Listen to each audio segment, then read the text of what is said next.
Now I am become death, the destroyer of worlds. 16 जुलाई 1945 सुबह 5:30। इस दिन को याद रखना क्योंकि अमेरिका के न्यू मैक्सिको राज्य के रेगिस्तान में एक बम विस्फोट हुआ था।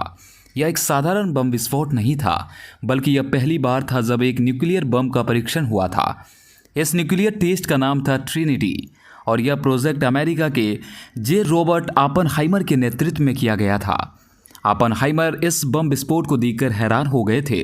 उन्हें उम्मीद थी कि विस्फोट का आकार लगभग 0.3 किलोटन ऑफ टीएनटी होगा, लेकिन हकीकत में यह ब्लास्ट 50 गुना ज़्यादा खतरनाक था। 15-20 किलोटन ऑफ टीएनटी। विस्फोट ने इतनी गर्मी प्रोड्यूस की थी कि एक स्टील टावर हवा में गायब हो गया। इसकी शॉकवेव का असर 160 किलोमीटर तक महसूस हुआ। क्रिस्टोफर नोलन ने एक नई फिल्म बनाई है, तो मैंने सोचा कि यह मौका सही है उनके ऊपर एक वीडियो बनाने का। उनकी कहानी क्या थी, उन्होंने न्यूक्लियर बम कैसे विकसित किया और उन्हें अपने इन्वेंशन के कारण लोगों की मौत होने पर कैसा महसूस हुआ। चलिए आज के इस वीडियो में जान लेते हैं। जूलियस रॉबर्ट ओपेनहाइमर को फादर ऑफ एटॉमिक बम के रूप में जाना जाता है। उन्होंने उनकी बचपन से शुरू करते हैं। उनका जन्म हुआ था 1904 में एक जर्मनी यहूदी परिवार में न्यूयॉर्क सिटी में, और उन्हें बचपन से ही एक चाइल्ड जीनियस माना गया था। उन्होंने 10 साल की उम्र में ही हाई लेवल फिजिक्स और केमिस्ट्री का अध्ययन कर लिया था और उन्हें मिनरल्स की प्रॉपर्टीज़ के बारे में बहुत जानकारी थी। उन्होंने इतना ज्ञान प्राप्त किया था कि 12 साल की उम्र में उन्हें न्यूयॉर्क के मिनरलॉजिकल क्लब में एक लेक्चर देने के लिए बुलाया गया था। बाद में 1922 में जब उन्होंने हार्वर्ड में पढ़ाई करने के लिए गए, वहाँ उन्होंने 4 साल का कोर्स 3 साल में पूरा किया था। उन्होंने केमिस्ट्री में मेजर किया और उन्हें कई सब्जेक्ट्स में ज्ञान था। फिजिक्स, फिलॉसफी, साहित्य और ईस्टर्न रिलीजन थी। लेकिन हार्वर्ड में उन्हें यह समझ आया कि इन सभी सब्जेक्ट्स में से उनका असली जुनून फिजिक्स में था। बाद में 1927 में 23 साल की उम्र में उन्होंने अपना पीएचडी किया। लेकिन इस जीनियस के पीछे एक डार्क साइड भी छुपी थी। उनके दोस्त कहते थे कि ओपेनहाइमर को सेल्फ डिस्ट्रक्टिव टेंडेंसी थी। वे एक चेन स्मोकर थे और डिप्रेशन का शिकार थे। एक दिन उन्होंने अपने भाई को कहा, मुझे दोस्तों से ज़्यादा फिजिक्स की ज़रूरत है। उन्होंने सिर्फ अपने पढ़ाई में ध्यान दिया और उन्हें इस बात का पता ही नहीं चला कि उनके आसपास क्या हो रहा है। जब तक 1930 के शुरुआत तक एडोल्फ हिटलर जर्मनी में उठ रहे थे, तब तक उनका राजनीतिक जागरूक होना शुरू हो गया था। हिटलर से बहुत से जर्मन वैज्ञानिक जर्मनी से अमेरिका भाग रहे थे। इस लिस्ट में कई बड़े नाम थे, जैसे कि अल्बर्ट आइंस्टीन, मॉडर्न कंप्यूटर्स की पायोनियर जॉन वन नेमैन, हमारी कहानी में एक इम्पॉर्टेंट रोल प्ले करने वाले लियो सिजलॉर्ड, सितारों में न्यूक्लियर फ्यूजन की खोज करने वाले हॉन्स भी थे, हाइड्रोजन बॉम्ब के पिताजी के नाम से जाने जाने वाले एडवर्ड टेलर, और हमारी कहानी में एक और इम्पॉर्टेंट रोल प्ले करने वाले एनिको फेमरी। ये सारे वैज्ञानिक मुख्य रूप से जर्मन यहूदी थे और ओपेनहाइमर खुद भी एक जर्मन यहूदी परिवार से आते थे। इसीलिए जब उन्हें यह ध्यान गया कि यूज पर होने वाले जुल्म की तरह ध्यान गया, उनका राजनीतिक रुझान विकसित होने लगा। यह उनकी 1936 की एक कोट है, मैंने समझा शक्ति से राजनीति और आर्थिक घटनाएं लोगों के जीवन पर कैसे प्रभावित करती है। मुझे इस समूह में हिस्सा लेना जरूरी लगने लगा। लेफ्ट विंग आइडियोलॉजी के प्रभाव में आकर उन्होंने कई राजनीतिक मीटिंग्स में हिस्सा लिया और कई लेबर यूनियंस और स्ट्राइक कर रहे किसान वर्कर्स को पैसा डोनेट किया। सितंबर 1939 में हिटलर ने पोलैंड पर आक्रमण किया, जो वर्ल्ड वॉर 2 की शुरुआत थी। अमेरिका इस वॉर में शामिल होने में दिलचस्पी नहीं रख रहा था, लेकिन फिर भी अमेरिका तैयारी कर रहा था सबसे बुरा होने के लिए। वास्तव में क्या हुआ था, वार शुरू होने से 1 महीने पहले अगस्त 1939 में अल्बर्ट आइंस्टीन और लियो सिजलॉर्ड ने American president Franklin D Roosevelt को एक खत लिखा था। इस खत में उन्होंने अमेरिकन प्रेसिडेंट को चेतावनी दी थी कि हिटलर न्यूक्लियर वेपन पर काम कर रहा है और वो इस बहुत शक्तिशाली बम को बनाने में सफल हो सकता है, इसलिए अमेरिका तैयार हो जाना चाहिए। जैसे उन्होंने यह खत पढ़ा, अमेरिकन प्रेसिडेंट ने यूरेनियम पर एक एडवाइजरी कमेटी बना दी। तुरंत कार्रवाई शुरू हो गई। एक टीम वैज्ञानिक और मिलिट्री ऑफिशियल्स की तैयारी शुरू हुई। उनकी जिम्मेदारी थी यूरेनियम की पोटेंशियल का रिसर्च करना। क्या यूरेनियम से एक वेपन बनाया जा सकता है? कमेटी की खोज के बाद अमेरिकी सरकार ने एनरिको फेमरी और लियो सिजलॉर्ड को फंड किया था ताकि वे न्यूक्लियर चेन रिएक्शन के काम करने की रिसर्च कर सके और यूरेनियम के आइसोटॉप्स को अलग करने का तरीका क्या हो सकता है उसकी भी रिसर्च कर सके। बात यह थी कि प्रकृति में पाए जाने वाला यूरेनियम पृथ्वी पर उपस्थित यूरेनियम 238 आइसोटॉप है। केवल 1% से भी कम हिस्सा है जो यूरेनियम 235 आइसोटॉप है, और केवल यह यूरेनियम 235 आइसोटॉप बम बनाने के लिए इस्तेमाल किया जा सकता है। इन वैज्ञानिकों को पहला चैलेंज था कि उन्हें यूरेनियम 235 को यूरेनियम 238 से अलग करने का तरीका ढूंढना था। लेकिन इस प्रोजेक्ट पर काम कर रहे वैज्ञानिकों को बताया गया था कि उन्हें अल्बर्ट आइंस्टीन को कुछ भी नहीं बताना है, क्योंकि अमेरिकी सरकार को डर था कि अल्बर्ट आइंस्टीन की आइडियोलॉजी बहुत लेफ्ट विंग थी। यह उनके देश के लिए एक पोटेंशियल सिक्योरिटी रिस्क हो सकता था। जैसा कि आप जानते हैं, अल्बर्ट आइंस्टीन उन लोगों में से थे जो रात में 10 घंटे तक सोते थे। उन्हें नींद की अहमियत का पता था और दिन में स्ट्रेटेजिक नैप्स लेते थे। आज के सोशल मीडिया मोटिवेशनल गुरुओं के मुकाबले में देखें तो वे कहते हैं कि नींद खोना बिल्कुल सही है। उन्होंने झूठी कहानियाँ फैलाई है कि सफलता के लिए लोग रात में सिर्फ 5-6 घंटे सोते हैं। सब झूठ है। सच यह है कि हर इंसान को 7 से 9 घंटे की नींद की ज़रूरत होती है ताकि वो अपनी सेहत का ध्यान रख सके। ख़ास तौर पर अगर आप अपनी प्रोडक्टिविटी और खुशियों को बढ़ाना चाहते हैं। ओपनहाइमर, एडवर्ड टीलर और दूसरे वैज्ञानिक अपने इंडिपेंडेंट रिसर्च पर काम कर रहे थे, न्यूक्लियर फिशन पर।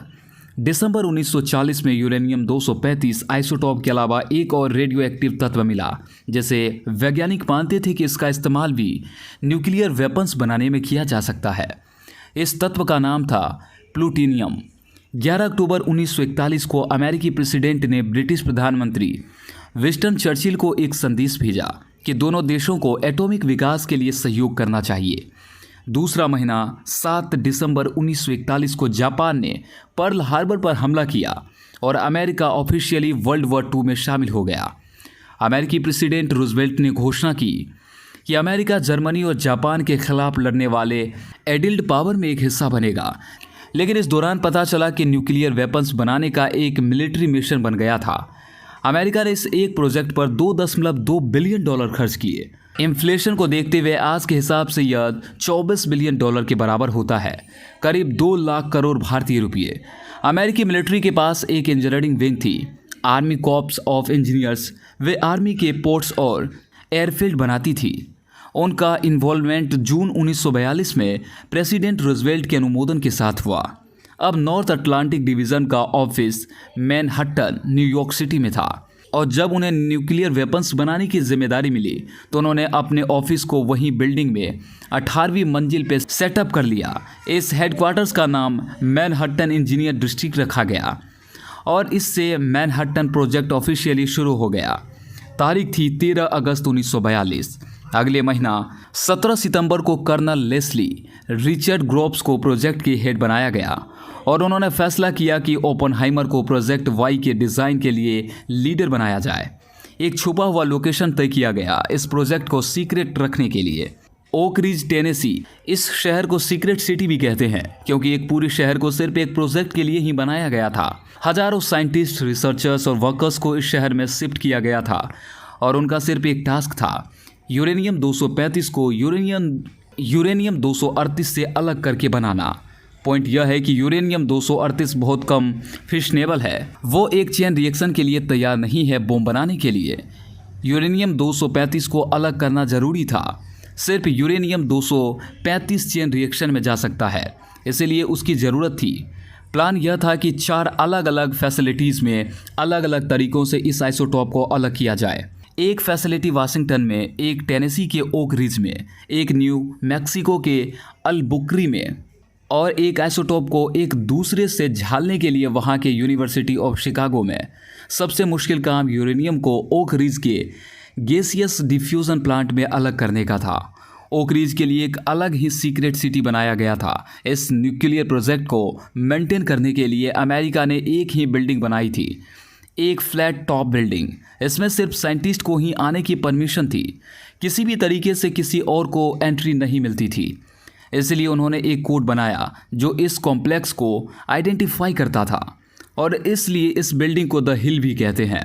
Magnetic separation, gas centrifugation, electromagnetic separation और एक complex gaseous diffusion method. Finally 1945 में इन एफर्ट्स से एक यूरेनियम 235 बम बनाया गया जिसको एक कोड नेम दिया गया प्रोजेक्ट वाई के तौर पर। वाई का मतलब था यील्ड, यानी विस्फोट का प्रमाण। बॉम्ब का कोड नेम था लिटिल बॉय, जो कि एक गन टाइप बॉम्ब था। बॉम्ब एक सिलिंड्रिकल शेप का था, जिसका एक एंड में यूरेनियम 235 का रोड था, जिसको एक टाइम बॉम्ब की तरह एक डिटोनेटर ट्रिगर कर देता था, जिसका एक्सप्लोजन का एंड रिजल्ट था। यूरेनियम 235 का एक चेन रिएक्शन शुरू हो गया और यह न्यूक्लियर बॉम्ब तमाम हिरोशिमा को तबाह कर दिया। लिटिल बॉय का ब्लास्ट 50,000 लोगों की मौत कर गया था और लगभग 1 लाख लोगों को घायल किया था। लेकिन इस बॉम्ब ने जापान को सरेंडर करने पे मजबूर कर दिया था, क्योंकि यह पहली बार था जब न्यूक्लियर बॉम्ब का इस्तेमाल हुआ था। लेकिन एक और न्यूक्लियर बॉम्ब था जिसका नाम फैटमैन, जिसे एक इम्प्लोजन टाइप बॉम्ब कहा जाता है, और इस बॉम्ब को 9 अगस्त 1945 को नागासाकी को तबाह करने के लिए इस्तेमाल किया गया था, जिसके ब्लास्ट का रिजल्ट था 70,000 लोगों की मौत और 1 लाख लोगों की घायल होने वाली हालत। इस एटॉमिक बॉम्बिंग के बाद जापान ने ऑफिशियली सरेंडर कर दिया और वर्ल्ड वार 2 समाप्त हो गया।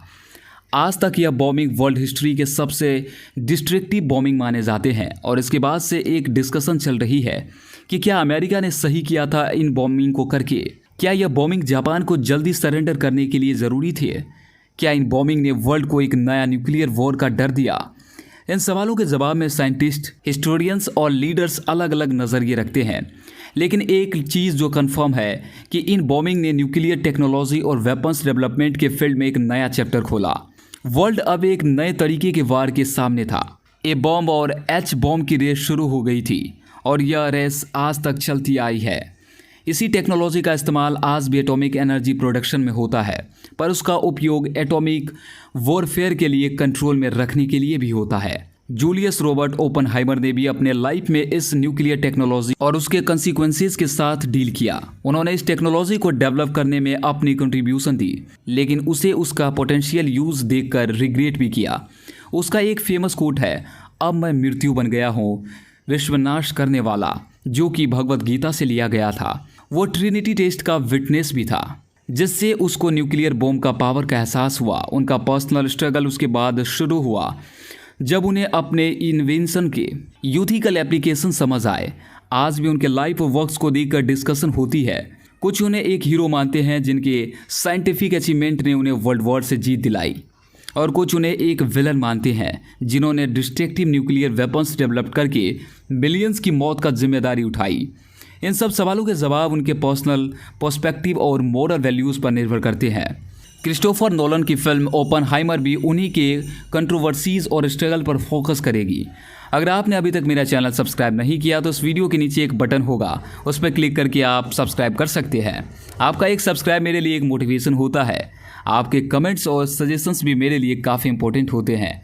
आपका धन्यवाद। मिलते हैं अगले वीडियो में, तब तक के लिए जय हिंद, जय भारत।